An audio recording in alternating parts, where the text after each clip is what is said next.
கர்த்தருடைய பரிசுத்த நாமத்திற்கு மகிமை உண்டாவதாக. ஆண்டவராகிய இயேசு கிறிஸ்துவின் நாமத்தினாலே இந்த புதிய நாள் உங்களுக்கு ஒரு ஆசீர்வாதமான நாளாக இருப்பதாக.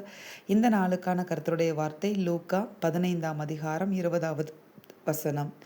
எழுந்து புறப்பட்டு தன் தகப்பனிடத்தில் வந்தான். அவன் தூரத்தில் வரும்போதே அவனுடைய தகப்பன் அவனை கண்டு மனதுருகி ஓடி அவன் கழுத்தை கட்டிக்கொண்டு அவனை முத்தம் செய்தான். அமேன். இந்த காரியத்தில் பார்த்தீங்கன்னா, தகப்பனை விட்டு பிரிந்து சென்ற இளைய குமாரனை குறித்து கர்த்தர் நமக்கு விளக்கி சொல்லுகிறார். அதாவது தகப்பனுக்கும் இளைய குமாரனுக்கும் இடையே இருந்த உறவு துண்டிக்கப்பட்டு அவன் வெகு தூரமாய் தகப்பனை விட்டு கடந்து போய் விடுகிறான். அப்போ அவன் திரும்ப அந்த தகப்பனை பற்றி உணர்ந்து தகப்பனை தேடி வரும் பொழுதே, அவன் தூரத்தில் வரும்போதே தகப்பன் என்ன செய்கிறார் அப்படின்னு பார்த்தீங்கன்னா, அவனை கண்டு மனதுருகி ஓடி அவன் கழுத்தை கட்டிக்கொண்டு அவனை முத்தம் செய்கிறார் என்று சொல்லி நம்ம பார்க்கிறோம். ஆமேன். இது மனம் திரும்புதலை குறித்த ஒரு உவமையாக இருக்கிறது. அமேன்.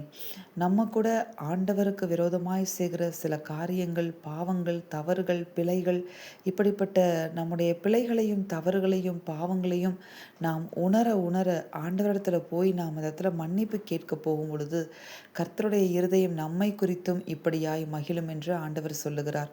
ஏன்னா மனம் திரும்புகிற ஒரே பாவி நிமித்தம் பரலோகத்தில் மிகுந்த சந்தோஷம் உண்டாயிருக்கும் என்று சொல்லி எழுதப்பட்டிருக்கிறது. அமேன். ஒருவேளை நம்ம பின்மாற்றத்தில் இருந்தால் கூட கர்த்தரிடத்தில் நாம் திரும்பி வரும்போது அவர் இப்படி தான் நம்மளை ரிசீவ் பண்ணுறதுக்கு, நம்முடைய பாவத்தையும் நம்முடைய குற்றங்களையும் நாம் உணர்ந்து திரும்பி வரும் பொழுது கர்த்தர் இப்படி தான் நம்மளை ரிசீவ் பண்ணுவதற்கு ரெடியாக இருக்கிறாரு. அதே நேரத்தில் ஆண்டவருக்குள்ளே வாழுகிற நம்மளும் கூட அநேக காரியங்களில் நாம் தவறுகிறோம், பிழைகளை செய்கிறோம், பாவங்கள் சில செய்து விடுகிறோம்.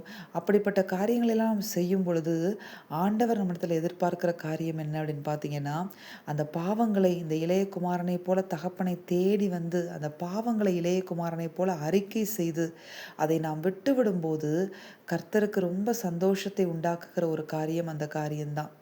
மனம் திரும்பி அவன் வரும்போது நீங்கள் பார்த்தீங்கன்னா தகப்பனுக்கு எவ்வளோ சந்தோஷம் உண்டாச்சு பார்த்தீங்களா? அதே நேரத்தில் தகப்பன் அந்த வீட்டில் இருக்க எல்லாரையும் கூடி வர செய்து அந்த இளையகுமாரன் திரும்பி வந்ததை கொண்டாடுகிறார். இதே போல தான் நம்ம ஒவ்வொரு காரியத்திலையும் ஆண்டவருடைய பிள்ளைகளாகிய நாம் மனம் திரும்பி ஆண்டவரோடு ஒப்புரவாகி ஒவ்வொரு நாள் நம்ம சுத்திகரிக்கப்பட்டு கொண்டு வரும்போது ஆண்டவருக்கு நம்மை குறித்த சந்தோஷம் பெருகி கொண்டே இருக்கும். எப்படி தகப்பனுக்கு இளையகுமாரனை குறித்து இவ்வளோ சந்தோஷம் உண்டானதோ அதே போல நம்மை குறித்த ஒரு சந்தோஷம் ஆண்டவருக்கு அனுதினமும் பெருகி கொண்டே இருக்கும். நாம் தகப்பனாகிய ஆண்டவரை மட்டும் இல்ல, பரலோகத்தையே சந்தோஷப்படுத்துகிறவர்களாக ஒவ்வொரு நாளும் நம்ம மாற முடியும். எப்படி மாற முடியும்னு பார்த்தீங்கன்னா, நம்முடைய வழிகளை நாம் ஒவ்வொரு நாளும் சீர்தூக்கி பார்த்து, நான் ஆண்டவருக்குள்ள சரியாக தான் இருக்கிறேனா, ஆண்டவருக்கு விரோதமாக இன்றைக்கு ஏதாவது செய்து விட்டேனா, பிழைகள் செய்து விட்டேனா, தவறுகள் செய்து விட்டேனா என்று சொல்லி நம்மை சீர்தூக்கி பார்த்து நம்மை திருத்தி கொண்டு மனம் திரும்பி அவரிடத்துல ஒப்புரவாகி கொண்டே இருக்கும் பொழுது அது அவருக்கு மிகுந்த சந்தோஷத்தை கொடுக்கும். பரலோகத்திலையும் அது மிகுந்த சந்தோஷத்தை கொடுக்கும். அதனால் நாம் மனம் திரும்ப அது ஆண்டவரை சந்தோஷப்படுத்தும் என்பதை உணர்ந்து நாம் நம்முடைய வழிகளை ஒவ்வொரு நாளும் சீர்தூக்கி பார்த்து நாம் மனம் திரும்ப வேண்டிய காரியங்களில் சின்ன சின்ன காரியங்களாக இருந்தாலும் பெரிய காரியங்களாக இருந்தாலும் நாம் மனம் திரும்பி அவரிடத்தில் வரும் பொழுது அவர் நம்மை கண்டு மனதுருகி ஓடி நம்முடைய பாவங்களையும் குற்றங்களையும் பிழைகளையும் மன்னித்து நம்மை கட்டி அணைத்து முத்தம் செய்கிற அன்பின் தகப்பனாக இன்றைக்கும் நமக்காக காத்திருக்கிறார். அமேன். நாம் ஒவ்வொரு நாளும் அவரை கிட்டி சேருவோம். மனம் திரும்பி அவரை கிட்டி சேருவோம். அவரால் அதிகமாக சுத்திகரிக்கப்படுவோம்.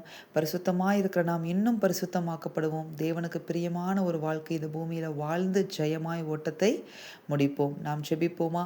எங்கள் அன்பின் பரலோக பிதாவே, நீர் கொடுத்த இந்த வார்த்தைகளுக்காக எமக்கு நன்றி.